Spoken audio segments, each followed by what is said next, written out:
Good evening everyone. इस video पर बात करने वाला हूँ Chhattisgarh board class 12th subject biology का वन शॉट एमसीक्यू क्वेश्चन का सॉल्यूशन इस वीडियो पर बताने वाला हूँ। तो स्टूडेंट वीडियो को लाइक शेयर और यूट्यूब चैनल को सब्सक्राइब कर ले। इसका पीडीएफ व्हाट्सएप ग्रुप पर मिलेगा। व्हाट्सएप चैनल का लिंक कम्युनिटी पोस्ट पर दिया गया, वहाँ पर जाकर इस पीडीएफ को डाउनलोड करें।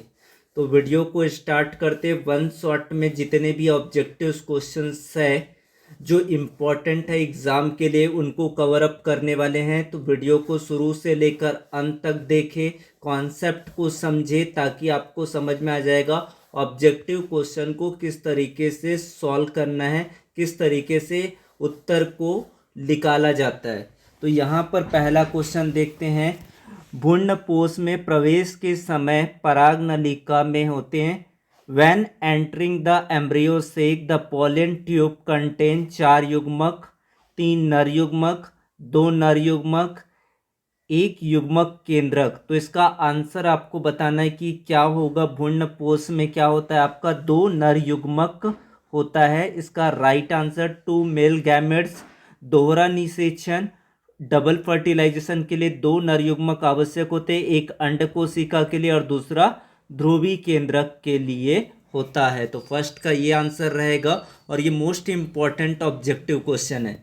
उसके बाद है यहाँ पर आइडेंटिफाई करने वाला ये क्वेश्चन दिया गया, which sequence is correct with लन morula blastula gastrula, gastrula neurula blastula morula, morula neurula blastula gastrula, blastula gastrula neurula morula. तो इसमें से करेक्ट ऑर्डर यहाँ से आइडेंटिफाई करना है। तो यहाँ पर जो करेक्ट ऑर्डर है वो विदलन, फिर मोरूला, फिर ब्लास्टुला, फिर ग्रेस्टुला।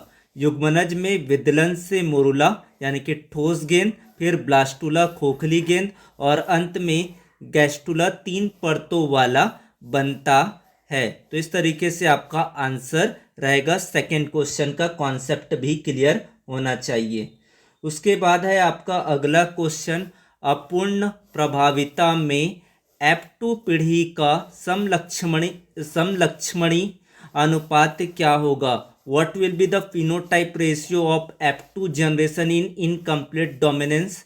3:1, 1:2:1, 1:1:1:1, 2:2:1। इनमें से आपको करेक्ट ऑर्डर बताना है। तो इनमें से जो करेक्ट ऑर्डर होगा वो होगा आपका 1:2:1 होगा। अपूर्ण प्रभाविता में फिनोटाइप और जीनोटाइप दोनों का अनुपात 1:2:1 में होता है। क्रॉसिंग ओवर करके देख सकते हैं। क्रॉस ओवर करने के बाद जो इसका अनुपात आएगा 1:2:1 होगा। फिर है आपका अगला क्वेश्चन, यहाँ पर जो सीधा क्वेश्चन कर रहा है, आनुवांशिक सूचनाओं को डीएनए से आरएनए में पहुंचाने की प्रक्रिया को कहते हैं the process of transferring genetic information from DNA to RNA is called. उसे क्या कहते हैं आपको बताना है कि डीएनए से आरएनए बनने की प्रक्रिया को क्या है। Initiation, transcription, translation, elongation. तो इनमें से राइट आंसर आपका क्या हो जाएगा, ट्रांसक्रिप्शन कहते हैं। डीएनए टेम्पलेट से आनुवांशिक जानकारी आरएनए एमआरएनए में प्रतिलिपिकरण करना अनुलेखन कहलाता है, ट्रांसक्रिप्शन कहलाता है। फिर आपका जो नेक्स्ट क्वेश्चन है यहाँ पर पांचवा क्वेश्चन, एड्स फैलाने में सहायक हो सकता है open defections, shaking hands, blood transfusion, all of this. तो इसमें से आपको पता होगा कहाँ से एड्स का फैलाव संभव हो सकता है। जो आंसर होगा ब्लड ट्रांसफ्यूजन होगा, रुधिराधान होगा इसका राइट आंसर। एचआईवी संक्रमित रक्त के सीधे संपर्क या आदान प्रदान से वायरस एक व्यक्ति से दूसरे व्यक्ति में फैलता है। फिर आपका क्वेश्चन नंबर 6 नॉलेज वाला क्वेश्चन है, ईस्ट का उपयोग किसके निर्माण में किया जाता है। Ethyl alcohol, acetic acid, cheese, curd. Yeast is used in the production of, किसके प्रोडक्शन में यूज किया जाता है। एथिल अल्कोहल के प्रोडक्शन में किया जाता है। ईस्ट किण्वन प्रक्रिया द्वारा शर्करा को एथिल अल्कोहल और कार्बन डाइऑक्साइड में परिवर्तित कर देता है। तो ये आपका आंसर रहेगा, इसका आंसर हो जाएगा एथेनॉल। फिर है आपका जो क्वेश्चन है, क्वेश्चन नंबर ऑफ 7, ये भी आपका जो है नॉलेज क्वेश्चन है। हिम्यूलिन है काइटिन का एक प्रकार, अ टाइप ऑफ काइटिन, नया पाचक एंजाइम, न्यू डाइजेस्टिव एंजाइम, शक्तिशाली प्रतिजैविक, पावरफुल एंटीबायोटिक, मानव निर्मित इंसुलिन, ह्यूमन मेड इंसुलिन। नाम से समझ आ रहा है हिम्यूलिन, इसका आंसर हो जाएगा आपका मानव निर्मित इंसुलिन, ह्यूमन मेड इंसुलिन। पुनर्संयोजन डीएनए तकनीक, आरडीएनए टेक्नोलॉजी द्वारा प्रयोगशाला में निर्मित मानव इंसुलिन को हिम्यूलिन के नाम से जाना जाता है। इससे 2 अंक वाले भी क्वेश्चन बन सकते हैं। फिर आपका क्वेश्चन नंबर 8 आपको पढ़ना है और इसका प्रिडिक्शन करना है, या तो इसको आपको सोचना है कि इसका आंसर क्या हो सकता है। इकोसिस्टम शब्द का उपयोग सर्वप्रथम किया था, इसका आपको बताना है। 4 आपको दिया गया, टेंसले ने, ओडम ने, रिटर ने, मिस्र एंड पुरी ने। तो इनमें से आपको आंसर ढूंढना है। इकोसिस्टम की जगह पर यहाँ पर पारिस्थितिक तंत्र भी दिया जा सकता है, क्योंकि इकोसिस्टम इंग्लिश यहाँ पर टर्मोलॉजी है। तो यहाँ पर इसका आंसर हो जाएगा पारिस्थितिक तंत्र का सबसे पहले प्रयोग किया था टेंसले ने किया था।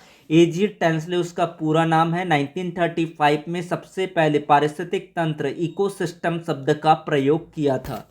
फिर आपका क्वेश्चन नंबर 9 यहाँ पर देखना है। टीआरएनए पर नाइट्रोजिनस क्षारों का क्रम कहलाता है। The sequence of nitrogenous basis on tRNA is called anticodon, terminating codon, degenerate codon, initiating codon. तो इनमें से कौन सा ऑप्शन राइट आंसर है आपको बताना है कमेंट पर। टीआरएनए पर नाइट्रोजिनस क्षार का जो अनुक्रम होता है उसे क्या कहते हैं, उसे एंटीकोडॉन कहते हैं। उसका आंसर हो जाएगा आपका एंटीकोडॉन कहते हैं। टीआरएनए पर 3 क्षारों का जो विशिष्ट अनुक्रम होता है उसे एंटीकोडॉन कहते हैं। कोडॉन एंटीकोडॉन के बारे में जानकारी होना चाहिए। इनिशिएटिंग कोडॉन कौन सा होता है, टर्मिनेटिंग कोडॉन्स कौन सा होता है, इसको आपको पूरा जानकारी होना जरूरी। इनसे ऑब्जेक्टिव क्वेश्चन आ सकता है। फिर आपका जो क्वेश्चन नंबर 10 है, जहाँ पर ये नॉलेज क्वेश्चन है, जनरल नॉलेज का एक क्वेश्चन है जो आपको डेट और डे के ऊपर क्वेश्चन पूछा जा सकता है, जिनकी जानकारी होना जरूरी है। हमारे देश में वन्य जीव संरक्षण कब पारित किया गया? When was wild life protection act pass in our country? Comment on the video. 1972, 1883, 1973, 1982। Which one is the right answer predicted on comment box. तो इसका आंसर क्या हो जाएगा? 1972 होगा। भारत सरकार ने वन्य जीवों की सुरक्षा और अवैध शिकार को रोकने के लिए 1972 में यह अधिनियम, यह एक्ट को पास किया था। तो इस तरीके से इसका आंसर होगा। फिर बात करते हैं आपका सेकंड सेट की, सेट नंबर बी की, जहां पर आपको कौन सा क्वेश्चन दिया गया और किस प्रकार का क्वेश्चन दिया जाता है ये आपको ध्यान रखना है। चारों सेटों को आप एनालाइज कीजिए, किस प्रकार का क्वेश्चन किया गया, कितना इसमें कठिनाई है, क्या है, ये सारी चीज़ों को आपको एनालाइज करके पढ़ना है। निषेचन क्या है या निषेचन क्रिया क्या है, फर्टिलाइजेशन क्या है, एक नर युग्मक का अंडाणु से संयोजन, fusion of male gamete with an egg and ovum, पराग कणों का पराग कोश से वर्तिकाग्र पर स्थानांतरण, transfer of pollen grain from anther to stigma, नर युग्मकों का ध्रुवी केंद्रकों से संयोजन, बीजांड का बीज में निर्माण। तो इसका आंसर क्या होगा? ऑप्शन ए होगा, एक नर युग्मक का अंडाणु से संयोजन। ये कहलाता है आपका फर्टिलाइजेशन कहलाता है। नर युग्मक का अंडाणु से संलयन की क्रिया होती है जिसे निषेचन, फर्टिलाइजेशन कहते हैं। नर और मादा युग्मकों का अंडाणु संलयन होकर निषेचित होता है, जिसके परिणाम स्वरूप क्या बनता है? आपका युग्मनज का निर्माण होता है। फिर आपका जो क्वेश्चन नंबर 2 दिया गया है, सर्टोली कोशिकाएं पाई जाती है। तो कोशिकाओं की जानकारी होना, हार्मोन की जानकारी होना बायोलॉजी में एक कॉमन वर्ड है। इनकी जानकारी के बगैर आप बायोलॉजी को समझना बहुत ही टफ है। तो यहाँ पर है सर्टोली कोशिका कहाँ पर पाई जाती? इन kidney, in ovary, in liver, in testis. तो सर्टोली कोशिका कहाँ पर पाई जाती है? वृषण में पाई जाती है। यह वृषण की शुक्रजनक कहाँ पर पाई जाती है, वो भी जगह का स्थान पता होना चाहिए। शुक्रजनक नलिकाओं में पाई जाती है और विकासशील शुक्राणुओं को ये पोषण प्रदान करती है। तो क्या कार्य करती है, शुक्राणुओं को पोषण प्रदान करती है, न्यूट्रिशन प्रोवाइड करती है। फिर है आपका अगला क्वेश्चन यहाँ पर, सिकल सेल एनीमिया दात्र कोशिका अरक्ता में ग्लूटामिक अम्ल वैलिन द्वारा प्रतिस्थापित होता है। निम्नलिखित में से कौन सा एक त्रिकूट वैलिन के लिए है। वैलिन के लिए जो कूट है, आनुवांशिक कूट है, वो कौन सा है, जी जी जी, ए जी, जी ए और जी यू जी। तो इसका आंसर आपको बताना है। इसका आंसर कॉन्सेप्ट है, बिल्कुल तरीके से याद कर लो। जो वैलिन के लिए त्रिकुट होता है वो होता है G U G. Sickle cell anaemia में बीटा ग्लोबिन श्रृंखला में जी ए जी ग्लूटामिक एसिड होता है जो कोडित करता है। जो जी यू जी वैलिन द्वारा उत्परिवर्तित हो जाते हैं, उत्परिवर्तन की क्रिया होती है। फिर है आपका जो क्वेश्चन नंबर 4 है, अनुलेखन में होता है डीएनए पर आरएनए का संश्लेषण, पॉलीपेप्टाइड से अमीनो एसिड का जुड़ना, राइबोसोम पर आरएनए का संश्लेषण, डीएनए का संश्लेषण। तो अनुलेखन में क्या होता है, ट्रांसक्रिप्शन प्रोसेस में डीएनए से आरएनए बनने की प्रक्रिया को अनुलेखन कहते हैं। तो ऑप्शन नंबर ए इसका राइट आंसर हो जाएगा। डीएनए रज्जु को टेम्पलेट का उपयोग करके आरएनए एमआरएनए का संश्लेषण अनुलेखन ट्रांसक्रिप्शन प्रक्रिया कहलाती है। ये आपका आंसर होगा। फिर है आपका नेक्स्ट क्वेश्चन, एड्स परीक्षण जाना जाता है, AIDS test is known as Australian antigen, ELISA, थायरोटेस्ट, पीएच परीक्षण। सबको पता है कि यहाँ पर एड्स का परीक्षण किया जाता है एलिसा टेस्ट के द्वारा होता है। एंजाइम लिंक्ड इम्यूनोसॉर्बट ऐसे इसका पूरा नाम होता है। एलिसा एक प्रारंभिक नैदानिक परीक्षण है जो एचआईवी का संक्रमण का पता लगाता है, प्रिडिक्ट करता है कि एचआईवी संक्रमित हुआ है कि नहीं। फिर है आपका जो नेक्स्ट क्वेश्चन है, बीटी कॉटन किसके प्रतिरोधी है, कीट के, खरपतवार नाशी, लवण, सूखा। तो इसका राइट आंसर आपको बताना है। तो बीटी कॉटन कीट के लिए प्रतिरोधी होता है। इसमें आपका क्या होता है, बैसिलस थ्रूएजेंसिस जीवाणु का जीन होता है, ये भी आपको याद रखना पड़ेगा, जो इसे विशिष्ट कीटों जैसे कि बालवर्म के प्रति प्रतिरोधी बनाता है। तो इस तरीके से इसका आंसर होगा। फिर आपका जो नेक्स्ट क्वेश्चन है वो सभी को पता है, सुनहरे चावल यानी कि सुनहरे चावल में कौन सा विटामिन प्रचुर मात्रा में पाई जाती है, which vitamin is abundant in golden rice. Answer in on the comment box में बताना इसका आंसर क्या होगा। विटामिन ए होगा, विटामिन बी होगा, विटामिन सी होगा, विटामिन डी होगा। What is the right answer, abundant in golden rice. What is the answer, answer become vitamin A. आनुवांशिक रूप से संशोधित सुनहरा चावल बीटा कैरोटीन, यहाँ पर ये भी याद रखेंगे, बीटा कैरोटीन से समृद्ध होता है जो शरीर में विटामिन ए में कन्वर्ट हो जाता है। फिर आपका जो नेक्स्ट क्वेश्चन है यहाँ पर क्वेश्चन नंबर 8, यदि 20 जूल ऊर्जा उत्पादक स्तर पर प्राप्त की जाती है तो कितनी ऊर्जा भोजन के तौर पर निम्नलिखित श्रृंखला के अंतर्गत मोर में उपलब्ध होगी। 0.02 जूल, 0.2 जूल, 0.002 जूल, 0.0002 जूल। इनमें से राइट आंसर आपको बताना है। तो यहाँ पर 20 जूल दिया गया है। 20 जूल का जो कन्वर्जन हो जाएगा, इसका आंसर हो जाएगा 0.02 जूल। 10% का नियम, यहाँ पर 20 पौधे के लिए, चूहा के लिए हो जाएगा 2 जूल, सांप के लिए हो जाएगा 0.2 और उसके बाद आपका मोर का 0.02। हर स्तर पर 90% ऊर्जा का क्या होती है, खपत होता है।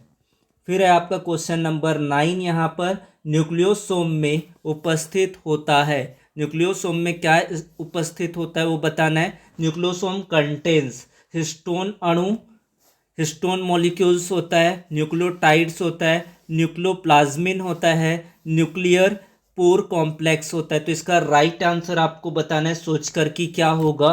तो न्यूक्लियोसोम में होता है हिस्टोन मॉलिक्यूल्स होता है। डीएनए ऋणावेशित होता है, जो धनावेश हिस्टोन प्रोटीन के अष्टक के चारों ओर लिपटकर न्यूक्लियोसोम बनाता है। तो ये चीज़ें आपको याद रखेंगे। डीएनए कौन सा चार्ज का होता है? तो ऋणावेशित होता है, जो हिस्टोन प्रोटीन के ऑक्टेमर से लिपटकर न्यूक्लियोसोम का निर्माण करता है। फिर है आपका अगला क्वेश्चन, यहाँ पर question number 10। Indian board of wild life IBWL, Indian board of wild life establish कब किया गया है? 1952 में, 1981 में, 1971 में, 1972 में। तो इसका राइट आंसर बताना है। इसका राइट आंसर क्या होगा? 1952 होगा। भारत में वन्य जीव संरक्षण नीति बनाने और सरकार को सलाह देने के लिए 1952 में इसका गठन किया गया था। तो इस तरीके से इसका आंसर होगा। फिर है आपका सेट सी की बात करें, जहाँ पर आपको क्वेश्चन दिया गया है भ्रूणपोष एंडोस्पर्म। पहला इस सेट पर आपको वो भी क्वेश्चन देखने को मिला था। एंडोस्पर्म कौन सा होता है? आपका हैप्लॉइड होता है, डिप्लॉइड होता है, ट्राइप्लॉइड होता है कि पॉलीप्लॉइड होता है? इसका आंसर आपको बताना है। कमेंट पर लिखे इसका आंसर क्या होगा, भ्रूणपोष। और कौन सा चीज़ होगा, कौन से ऑब्जेक्टिव क्वेश्चन है जो एकदम समझ में ना आ रहा है, वो आप कमेंट पर बताइए। समझ में आया कि नहीं आया वो भी आप कमेंट पर लिखे। एक गुणित होता है, द्विगुणित होता है, त्रिगुणित होता है कि बहुगुणित होता है भ्रूणपोष? तो पता है कि भ्रूणपोष त्रिगुणित होता है। आवर्त बीजी में एक नर युग्मक यानी कि आपका हैप्लॉइड दो ध्रुवी केंद्रक को डेप्लॉइड से संलयन होकर आपका क्या बनेगा? त्रिगुणित संरचना प्राप्त होता है। फिर आपका अगला क्वेश्चन, शुक्राणुओं का परिवहन परिपक्वन होता है। Maturation of sperm takes place in डिम वाहिनी में, in oviduct fallopian tube, epididymis में, योनि में, उपरोक्त सभी। तो इसका आंसर आपको बताना है। इसका आंसर हो जाएगा एपिडिडाइमिस में होता है। अधिवृषण एपिडाइमिस यानी कि इसके बारे में हिंदी मीडियम को अब समझना पड़ेगा। एपिडाइमिस का मतलब होता है अधिवृषण में शुक्राणु अस्थायी रूप से संग्रहित होते हैं, अपनी गतिशीलता या कार्यात्मक परिपक्वता प्राप्त करते हैं। तो इसका आंसर क्या हो जाएगा आपका? इसका आंसर हो जाएगा अधिवृषण। फिर आपका जो क्वेश्चन नंबर 3 दिया गया है, डाउन सिंड्रोम किस गुणसूत्र के प्रति की अधिकता से होता है? कौन सा क्रोमोसोम्स में जो गुणसूत्र हो जाते हैं वो बढ़ जाते हैं या कमी आते हैं, उसको आपको बताना है। 21वें गुणसूत्र, 18वें गुणसूत्र, 13वें गुणसूत्र, 19वें गुणसूत्र। तो इसका जो आंसर है वो 21वें गुणसूत्र होगा। यह एक आनुवांशिक विकार है जो गुणसूत्र 21 पर एक अतिरिक्त प्रति ट्राइसोमी की उपस्थिति के कारण होता है। फिर आपका जो क्वेश्चन नंबर 4 है, अनुवादन ट्रांसलेशन पूछा गया। राइबोसोम का संश्लेषण, प्रोटीन का संश्लेषण, डीएनए का संश्लेषण, आरएनए का संश्लेषण। तो इसका आंसर आपको बताना है। ट्रांसलेशन ट्रांसक्रिप्शन दोनों ही इंपॉर्टेंट क्वेश्चन है। इसका आंसर हो जाएगा प्रोटीन सिंथेसिस। राइबोसोम पर एमआरएनए निहित आनुवंशिक कोड कोडॉन को अमीनो एसिड अनुक्रम में परिवर्तित करके प्रोटीन बनाने का कार्य करता है। फिर आपका नेक्स्ट क्वेश्चन है यहाँ पर, लीवर सिरोसिस उत्पन्न करने वाले कारक कौन सा है? यहाँ पर बताना है। थोड़ा सा घुमाव का क्वेश्चन है, सोचने पर मजबूर। पहली बार ये वर्ड देख रहे हैं, लीवर सिरोसिस उत्पन्न करने वाले कारक बताना है। वसा है, विटामिन है, तंबाकू है, एल्कोहलिज्म है। तो इसका आंसर हो जाएगा एल्कोहलिज्म है। क्यों है अब बात करते हैं। अत्यधिक और लंबे समय तक शराब अल्कोहल के सेवन से यकृत की कोशिकाएं क्षतिग्रस्त हो जाती है, जिससे सिरोसिस होता है। प्रथम प्रतिजैविक का नाम बताना है। Terramycin, neomycin, penicillin, streptomycin. तो इनमें से आपको ढूंढ के बताना है यानी कि प्रथम एंटीबायोटिक कौन सा है? तो पेनिसिलिन है। और इसका आविष्कारक कौन है? अलेक्जेंडर फ्लेमिंग ने 1928 में पेनिसिलियम नोटेटम कवक से दुनिया की पहली एंटीबायोटिक पेनिसिलिन की खोज की थी। पेनिसिलिन की खोज की थी। ये आपका आंसर रहेगा क्वेश्चन नंबर 6 का। First antibiotic 1928, Alexander Fleming, Penicillium notatum, antibiotic का नाम था पेनिसिलिन। फिर आपको क्वेश्चन नंबर 7 यहाँ पर, पुनर्संयोजित डीएनए प्रौद्योगिकी द्वारा उत्पादित प्रथम मानव hormone, first human hormone produce by recombinant DNA technology, progesterone, insulin, oestrogen, thyroxine. Answer आपको सभी को पता है कि प्रथम मानव हार्मोन कौन सा है, तो इंसुलिन है। 1983 में एली ली कंपनी ने ई कोलाई जीवाणु का प्रयोग करके मानव इंसुलिन यानी कि हिम्यूलिन तैयार किया गया था। तो ये पूरा याद रखेंगे। फिर है आपका अगला क्वेश्चन, यहाँ पर क्वेश्चन नंबर ऑफ 8। केचुए के द्वारा अपरद डिस्ट्रस को छोटे टुकड़ों में तोड़ना कहलाता है ह्यूमसी भवन, खंडन, खनिजी भवन, अपचय। तो इसका राइट आंसर क्या होगा, फ्रेगमेंटेशन, खंडन कहलाएगा। केचुए जैसे अपरदहारी जीव मृत कार्बनिक पदार्थों, पत्तियों आदि को खाकर छोटे कणों में तोड़ देते हैं, जिसे क्या कहते हैं, आपका खंडन कहते हैं, फ्रेगमेंटेशन कहते हैं। ह्यूमिफिकेशन नहीं होगा, मिनरलाइजेशन नहीं होगा, कैटाबोलिज्म नहीं होगा इसका आंसर। फिर है आपका क्वेश्चन नंबर 9, यहाँ पर बताना है क्या है, डीएनए में शर्करा एवं फास्फोरिक अम्ल के मिलने से कौन सा बंध बनता है। नाइट्रोजन बॉन्ड होता है, फॉस्फोडाइएस्टर बॉन्ड होता है, फॉस्फोरस बंध होता है, फॉस्फो नाइट्रोजन बंध होता है। इनमें से आपको आंसर ढूंढ के बताना है। तो इसका आंसर हो जाएगा फॉस्फोडाइएस्टर बॉन्ड होगा। डीएनए के बैकबोन में एक न्यूक्लियोटाइड का फॉस्फेट समूह दूसरे न्यूक्लियोटाइड की शर्करा से फॉस्फोडाइएस्टर बंध द्वारा जुड़ा होता है। तो फॉस्फोडाइएस्टर बॉन्ड, पेप्टाइड बॉन्ड, ये सब के बारे में जानकारी होना जरूरी है। तो डीएनए का जितना भी भाग है उसको आप याद कर ले। मध्य प्रदेश का राष्ट्रीय उद्यान जिसे बायोस्फीयर रिजर्व के रूप में चिन्हित किया गया वह है कान्हा का राष्ट्रीय उद्यान, शिवपुरी, बांधवगढ़, सतपुड़ा। तो इसका राइट आंसर आपको बताना है। तो राइट आंसर होगा कान्हा का राष्ट्रीय उद्यान। विकल्पों में से कान्हा सबसे संरक्षित क्षेत्र है, हालांकि पंचमढ़ी और पन्ना आधिकारिक बायोस्फीयर रिजर्व है। प्रश्न के अनुसार यहाँ पर क्या हो जाएगा, आपका कान्हा का राष्ट्रीय उद्यान।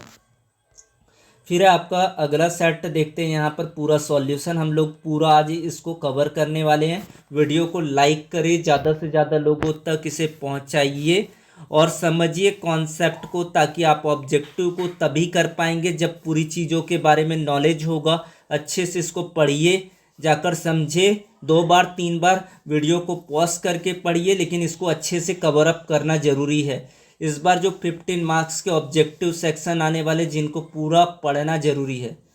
अनिषेचित अंड से बीज का विकास कहलाता है development of seed from unfertilise egg is called vivipary, parthenocarpy, apogamy, apospory. इसका आंसर हो जाएगा एपोगैमी। बिना निषेचन के भ्रूण या बीज का विकास, इसे क्या कहते हैं, तकनीकी शब्द एगामोस्पर्मी या एपोमिक्सिस है, लेकिन यहाँ पर एपोगैमी दिया गया है। तो एपोमिक्सिस के बारे में पूछा जाता है एग्जाम पर। फिर है आपका नेक्स्ट क्वेश्चन, यहाँ पर मनुष्य में गर्भावस्था की अवधि होता है, प्रीवियस ईयर के एग्जाम पेपर से भी आपको लिया गया है। 160 डेज का होता है, 240 डेज का होता है, 280 डेज का होता है, 180 डेज का होता है। प्रेडिक्ट ऑन द, आप बताइए इसका आंसर क्या होता है, पता है कि नहीं पता, कमेंट पर लिखिए। तो इसका आंसर हो जाएगा 280 डेज का होता है। मनुष्य में निषेचन से जन्म तक की औसत गर्भावधि लगभग 9 महीने यानी कि 280 दिन 40 सप्ताह का होता है।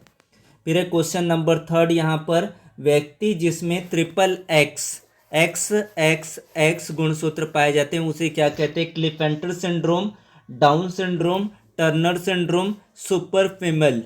उसका आंसर हो जाएगा इसका सुपर फीमेल। ऐसी महिला जिसमें एक्स के बजाय 3 एक्स गुणसूत्र होते हैं उसे सुपर फीमेल या ट्रिपल एक्स कहा जाता है। तो ये आपको याद रखना है, ना कि ये क्लिफेंटर सिंड्रोम्स है, ना ये डाउन सिंड्रोम है, ना ये टर्नर सिंड्रोम है। इसका आंसर क्या है, सुपर फीमेल।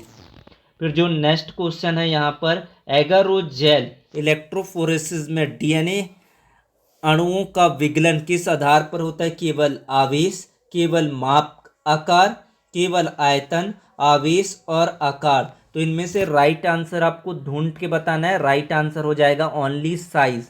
डीएनए पहले बताया था, डीएनए होता है आपका ऋण आवेशित चार्ज होता है, इसलिए विद्युत क्षेत्र में यह एनोड की ओर गति करता है और आकार लंबाई के अनुसार ये क्या होता है, पृथक होता है। फिर है आपका क्वेश्चन नंबर 5, एलिसा का पूरा नाम है, full form of ELISA is a long immunosorbent easy kit, enzyme link immunosorbent easy kit, easy link important sorbent easy kit, enzyme link immunosorbent easy kit. What is the answer? Right answer है option D होगा, enzyme linked immunosorbent easy kit. यह एक plate आधारित परख तकनीक है जो peptide, protein, antibody और हार्मोन का पता लगाने और गणना करने के लिए होता है। फिर है आपका जो क्वेश्चन नंबर 6 दिया गया, अलेक्जेंडर फ्लेमिंग द्वारा पेनिसिलिन को किससे प्राप्त किया? पेनिसिलियम साइट्रिनियम, पेनिसिलियम नोटेटम, पेनिसिलियम पॉलीमिक्सिस और बैसिलस ब्रेविस से। तो इसका राइट आंसर आपको बताना है। राइट आंसर कौन सा हो जाएगा? Penicillium notatum. पहले ही मैंने बताया था, इससे पहले भी 1928 में आकस्मिक रूप से देखा, पेनिसिलियम नोटेटम नामक मोल्ड फफूंद बैक्टीरिया के विकास को रोकता है। उसके बाद क्वेश्चन नंबर इसका 7 है, बीटी विष प्राप्त होता है बैसिलस थ्रू एजेंसिस, धतूरा, बैसिलस नोटेटम, अफीम। तो इसका आंसर क्या हो जाएगा? Bacillus thuringiensis. यह एक मृदा जीवाणु है जो एक क्रिस्टली प्रोटीन क्राइटॉक्सिन उत्पन्न करता है, जो कीटों के लिए क्या होता है? विषैला होता है। तो यहाँ पर आपको जो एक्सप्लेनेशन है उनको अच्छे से फोकस भी करना है, वहाँ से भी ऑब्जेक्टिव बन सकता है। फिर एक खाद्य श्रृंखला जो दिया गया है, घास, टिड्डे, मेढक, सांप और बाज दिया गया है। फिर घास, मेढक, सांप, मोर दिया गया है। घास, मोर, टिड्डे और बाज दिया गया है। घास, सांप और सशक दिया गया है। तो इनमें से राइट आंसर क्या होगा? पहले घास आएगा, फिर टिड्डा, फिर मेढक, मेढक से सांप, सांप से बाज होगा इसका ऑर्डर, क्योंकि सही ऊर्जा घास क्या उत्पादक है? प्राथमिक उपभोक्ता टिड्डा होगा, यानी कि प्राइमरी कंज्यूमर। सेकेंडरी कंज्यूमर हो जाएगा मेढक, टर्सरी कंज्यूमर हो जाएगा सांप, फिर आ जाएगा आपका हायर, हायर में आएगा बाज। फिर आपका क्वेश्चन नंबर 9 है, यहाँ पर निरंतर क्रियात्मक जीन है, the continuously functional gene, constitutive gene कौन सा है? जीन बैटरी, लग्जरी जीन्स, माइलट जीन, हाउसकीपिंग जीन। तो इसका आंसर आपने पढ़ा होगा, प्रीवियस ईयर के क्वेश्चन पेपर में भी ये क्वेश्चन को लिया गया है। ये जीन कोशिका को जीवित रहने और बुनियादी कार्यों के लिए आवश्यक होते हैं, इसलिए ये हमेशा सक्रिय होते हैं। फिर आपका क्वेश्चन नंबर यहाँ पर दिया गया 10, पर्यावरण संरक्षण अधिनियम कब पारित किया गया? When was the environment protection act पास? 1986, 1974, 1968, 1981। तो इसका राइट आंसर है 1986। भोपाल गैस त्रासदी के बाद भारत सरकार ने पर्यावरण की सुरक्षा सुधार के उद्देश्य से 1986 में इसे लागू किया गया। तो इस वीडियो को देखने के लिए धन्यवाद। वीडियो को ज़्यादा से ज़्यादा लोगों तक शेयर करें, लाइक करें, सब्सक्राइब करें चैनल को, बेल आइकन घंटी को प्रेस करें ताकि और भी नोटिफिकेशन मिल सके। और कौन से सब्जेक्ट आपको ज़रूरत है वो कमेंट पर लिखें। Thank you so much.